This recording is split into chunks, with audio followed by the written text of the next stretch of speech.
आप देख रहे हैं इंडिया टाउन न्यूज भारत की बात। नमस्कार, आप देख रहे हैं इंडिया टाउन न्यूज भारत की बात और मैं हूं आपके साथ सुधीर मिश्रा। स्वागत है आपका हमारे खास बुलेटिन राजधानी सरकारधानी में, जहां हम आपको छत्तीसगढ़ की महत्वपूर्ण खबरों से रूबरू करेंगे। तो चलिए बुलेटिन की शुरुआत करते हैं, लेकिन उससे पहले एक नजर आज की हेडलाइंस पर। अब कक्षा 5वीं 8वीं का कोई भी छात्र फेल नहीं होगा, असफल होने पर भी मिलेगा दोबारा मौका। स्कूल शिक्षा विभाग का बड़ा फैसला जारी।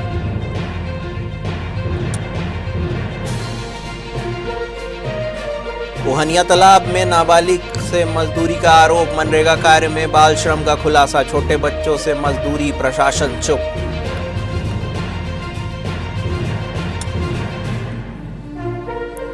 ऑनलाइन सट्टा संचालित आरोपी गिरफ्तार, हाउसिंग बोर्ड कॉलोनी से लाखों रुपए जब्त, पुलिस ने कई बैंक दस्तावेज और मोबाइल जब्त किए।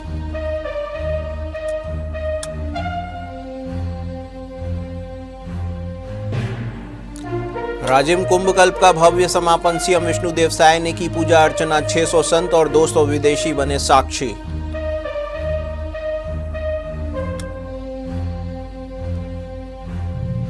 रायपुर गेट परीक्षा में नकल सिंडिकेट का हुआ खुलासा, 3 गिरफ्तार, जांच लगातार जारी।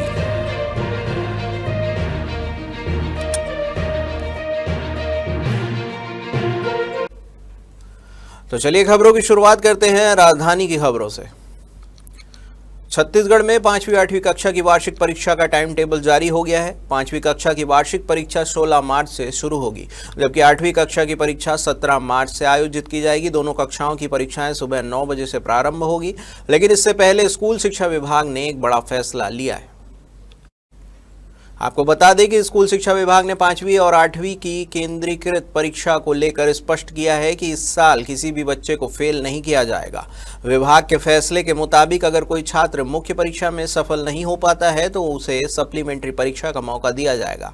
इतना ही नहीं, उसमें भी सफल नहीं होने पर छात्र को अगली कक्षा में प्रवेश तक दिया जाएगा।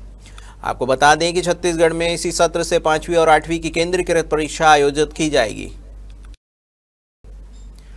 भरतपुर के ग्राम पंचायत ओहनिया के सेमरडाणी में चल रहे मनरेगा तालाब गहरीकरण कार्य में गंभीर अनियमितताओं का मामला सामने आया है। आरोप है कि कार्यस्थल पर नाबालिग बच्चों से मजदूरी कराई जा रही है, जो कानून के खिलाफ है। स्थानीय ग्रामीणों का कहना है कि सरकार की महत्वाकांक्षी योजना मनरेगा के तहत तालाब खुदाई का कार्य चल रहा था, लेकिन मौके पर छोटे बच्चों को मिट्टी ढोते और डलिया उठाते देखा गया।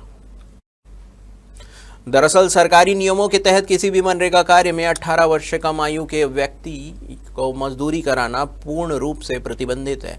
इसके बावजूद पंचायत प्रतिनिधियों और संबंधित विभागीय कर्मचारियों पर नियमों की अनदेखी कर नाबालिगों से काम कराने के आरोप लग रहे हैं। स्थानीय ग्रामीणों का कहना है कि मामले की जानकारी होने के बावजूद जिम्मेदार अधिकारी मौन साधे हुए हैं।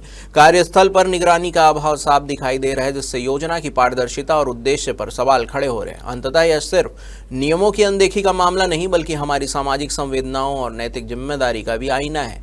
जब तक हम छोटी छोटी आंखों में चमकती मासूमियत को काम के बोझ के तले दबते देखते रहेंगे, तब तक किसी योजना की सफलता सिर्फ कागज तक सीमित रहेगी। हाउसिंग बोर्ड कॉलोनी कोहका में ऑनलाइन सट्टा संचालित करने वाले एक व्यक्ति को पुलिस ने गिरफ्तार किया है। आरोपी के कब्जे से नकदी रकम 1,80,000 रुपए सहित सट्टे की संबंधित कई दस्तावेज और उपकरण भी जब्त किए गए हैं।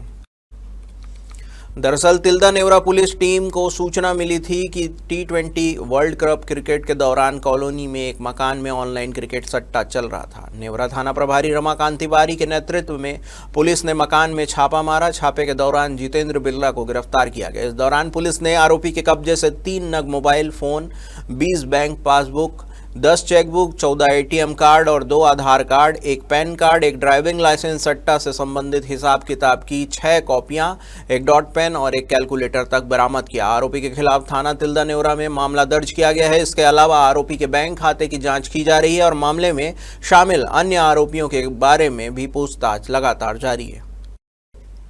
गरियाबंद की खबर है, जहां पर 15 दिनों तक आस्था, अध्यात्म और संस्कृति की धारा बहने वाला राजिम कुंभ कल्प मेला विधिवत रूप से संपन्न हो गया।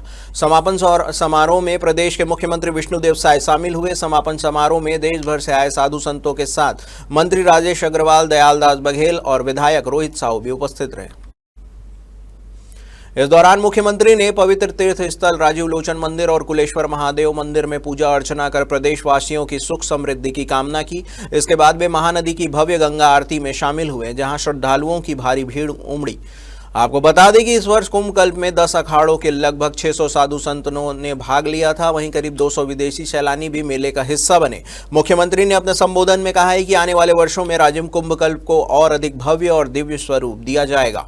उन्होंने आगे कहा कि यह आयोजन छत्तीसगढ़ की सांस्कृतिक पहचान का प्रतीक है और इसे वैश्विक स्तर पर नई पहचान दिलाने के प्रयास किए जाएंगे। आज महाशिवरात्रि है। समस्त छत्तीसगढ़ वासियों को महाशिवरात्रि की बहुत बहुत बधाई, शुभकामनाएं।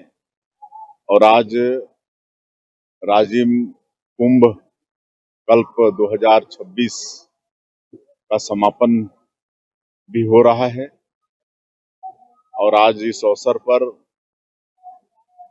राजीव लोचन भगवान और कुलेश्वर महादेव की पूजा अर्चना किए हैं और उनसे पूरे छत्तीसगढ़ की खुशहाली के लिए, छत्तीसगढ़ की सुख समृद्धि के लिए प्रार्थना किए हैं। और आज अनेकों संत का भी आशीर्वाद हमारे छत्तीसगढ़ को मिला है। कई बड़े संत आके चले भी गए हैं, उनको भी नमन करते हैं। और इस बार राजिम कुंभ बड़ी भव्यता के साथ संपन्न हुआ है। इस कुंभ का शुभारंभ हमारे प्रदेश के आदरणीय राज्यपाल महोदय श्री रमन रेखा जी ने किया।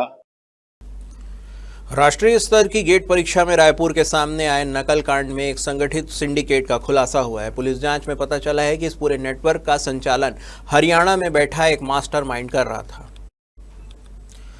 जांच में सामने ये आया है कि नकल में इस्तेमाल होने वाले हाईटेक उपकरण दिल्ली से खरीदे गए थे। इस गिरोह ने फिट इंडिया के ब्रांड एम्बेसडर और इंजीनियर को ही सॉल्वर बनाकर रायपुर भेजा था ताकि परीक्षा में फर्जी तरीके से पास कराया जा सके। आपको बता दें कि सरोना स्थित निजी कॉलेज में 14 फरवरी को परीक्षा आयोजित की गई थी, जहां तीनों युवक जूते में ब्लूटूथ डिवाइस छुपाकर पहुंचे थे। फिलहाल डीडी नगर थाना पुलिस और जांच एजेंसियां पूरे नेटवर्क की कड़ियां जोड़ते हुए आगे की कार्रवाई में जुटी हुई है।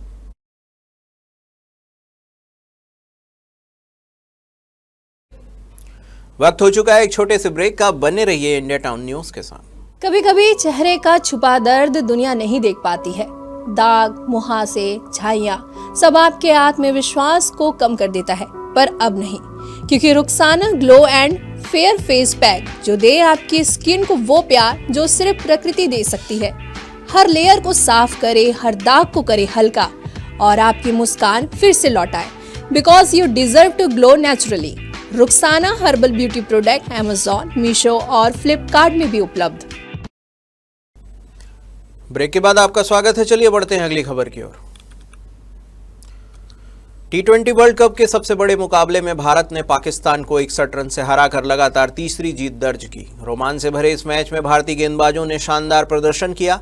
18वें ओवर की आखिरी गेंद पर हार्दिक ने उस्मान तारिक को बोल्ड कर पाकिस्तान की उम्मीदों पर पूरी तरह से पानी फेर दिया। पूरी टीम 114 रन पर सिमट गई। इस दमदार जीत के साथ भारत ने सुपर 8 के लिए क्वालिफाइड कर अपनी दावेदारी और मजबूत कर दी है। भारत की जीत के बाद देर रात देश भर में जश्न का माहौल रहा। छत्तीसगढ़ के अलग अलग जिलों में आतिशबाजी की गई। रायपुर के जयस्तंभ चौक में बड़ी संख्या में क्रिकेट प्रेमी जुटे। ढोल नगाड़ों की थाप, तिरंगा लहराते युवा और देशभक्ति गीतों पर झूमते फैंस ने माहौल को पूरी तरह उत्सव में बदल दिया। दुर्ग के गांधी चौक पर प्रोजेक्टर के जरिए सामूहिक रूप से मैच देखा गया। जैसे ही भारत की जीत पक्की हुई, पूरा चौक तालियों और जयकारों की गूंज से गूंज उठा। लोगों ने एक दूसरे को मिठाई खिलाई और जमकर आतिशबाजी की।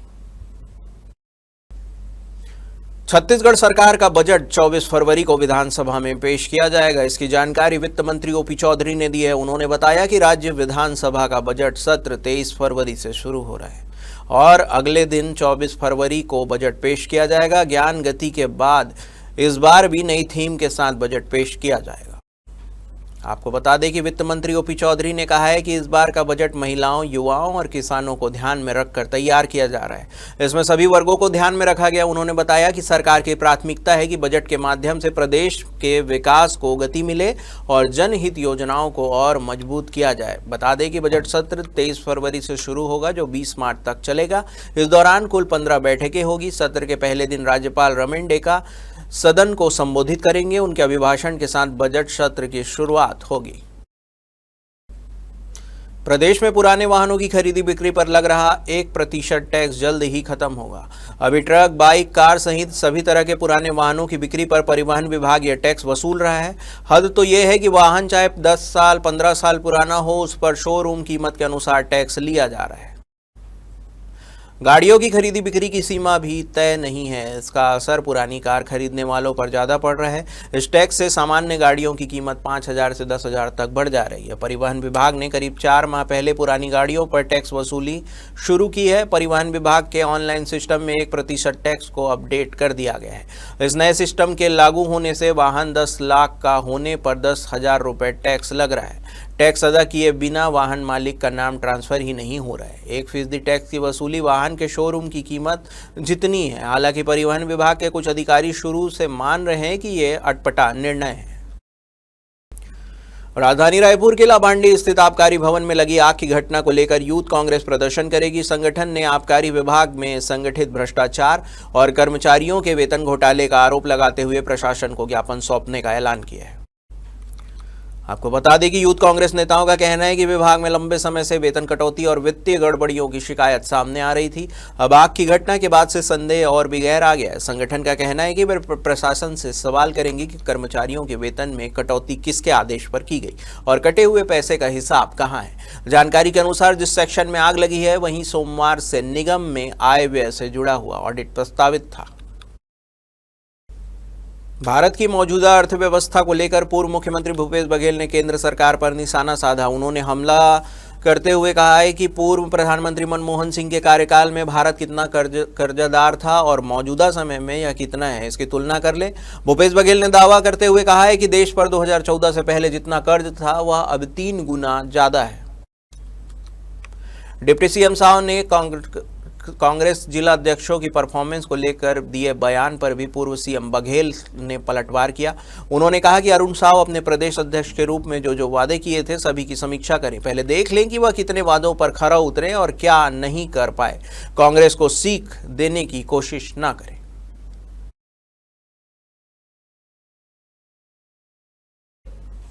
हमारे खास बुलेटिन राजधानी सरकारधानी में फिलहाल इतना ही। देश प्रदेश की तमाम खबरों से अपडेट रहने के लिए जुड़े रहिए इंडिया टाउन न्यूज के साथ।